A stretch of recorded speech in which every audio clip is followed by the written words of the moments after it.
My name is Greg. I'm an atheist. I post here as VKLR on YouTube.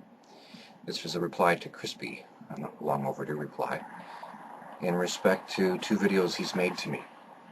And so what I'm going to be doing is reviewing his video, and as I do, I'll be responding. The first point I wanted to respond that kris2pe made about atheism was essentially, okay, atheism, and then what? There is no then what. I mean, essentially, atheism is a conclusion. It's not a philosophy. I've gone over this in previous videos. And so it's something that we arrive at. But in the process of doing that is we're going to first open doors to philosophy in very many ways, including asking questions about a whole host of things. And I think that atheism is one of the things that we can result in, but the doors open and the questions asked and the things that we'll end up prodding in order to arrive there are worth the trip. At least worse for me, and I mean this specific route towards atheism, which comes by way of formal logic and reason. Not everybody does. You could have an atheist who's just a farmer in a field, and his aunt was raped by the priest, so he's an atheist. It's not necessarily a logical reason that people will have for their atheism. Atheism itself does not equate good logic. Good logic will result in atheism, but atheism doesn't necessarily result in good logic. And just because you're an atheist doesn't make you a good person, or doesn't make you beneficial in any way to society by necessity. There's nothing about that at all. So atheism is just simply a position that people hold to as a conclusion. And you say, what's left after that? Well, there really isn't a lot.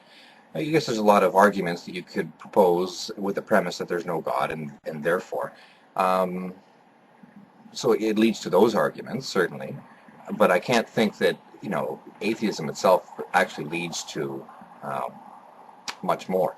Now, I do believe the good logic that results in atheism does lead to much more. We can resolve questions better by examining through basics of logic why it makes more sense to be an atheist. Okay, then you indicate that you learned about theology and philosophy. My position on that is that they're complete opposites. Philosophy asks questions. It encourages you to ask questions and prod things, open things up, doubt, wonder, and question things. Theology tells you what to think. It describes for you how things are. You have to follow a particular doctrine, a particular set of rules in order to arrive at what you do at in theology. Of course, there are rules to logic, but they're open to logical examination, whereas the rules to theology are not. So one can be questioned and is arrived at through questioning. The other is unquestionable. You have to just simply adhere. So there's the real difference between theology and philosophy. Okay, so yeah, you're talking about the U.S., let's say what's acceptable in the U.S. or not. I'm a Canadian. It's never concerned me what happens in the U.S. I don't care for the most part. I only care about what the U.S. exports. Whatever they do inside their own borders makes no difference to me, or what they accept or they don't accept. It's whether or not it's acceptable to Americans, or most YouTubers are Americans or anything, really never concerns me at all. So I don't really care. Yeah, okay, then you're mentioning how it's hard on families when somebody becomes atheist in the family. And yeah, I would agree with that. I think that there's another good topic is atheists in relationships, and especially with relationships with theists, and romantic relationships, marriages, and what happens when families become part of different faiths, even if they're all Christian and somebody becomes Muslim or something like that.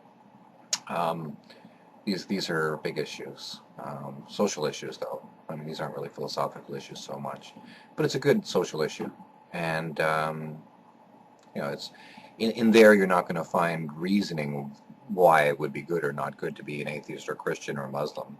I think that what you'll find is other reasons that might, maybe for the wrong reasons, is force people or make people believe one way or the other. And you make mention of liking Christians. They're not that bad, they're not horrible. I'm on part 2 by now. And my mom's a Christian. I love Christians. There's Christians I love dearly. I oppose their Christianity. but I don't oppose them as people. I want them to pursue better reasoning and better logic. And when I propose the arguments that I do against Christianity to my mom and say, go ask your priest, go ask your pastor about these things. You know, I don't just I'm not scornful of Christians. If I didn't respect them, if I didn't like them, if I didn't want them to pursue another avenue for themselves, I would make no mention of atheism to them. And in the case of a fundamentalist, I don't, because I don't want to get into, you know, blocking heads, banging heads against this guy. So, but for the moderate, I really want them to, because a lot of people look like they're really trying to pursue interesting questions, and so I want to push them towards the kinds of questions that I think will result in eventually atheism, but really open the doors otherwise to philosophy. So we ask, what is truth? What is existence? What do we mean by these things? You know, what is meaning? What is knowledge? How do we know that? How do we know anything at all? And when we open ourselves to these questions and the studies that men have done into them, I believe that you're going to end up being an atheist, but you're also going to end up with so much more, a world of intrigue and investigation and wonder. And this would be philosophy, where we wonder, we question things, and we doubt, and we try to be a little bit more skeptical and use critical analysis to understand things.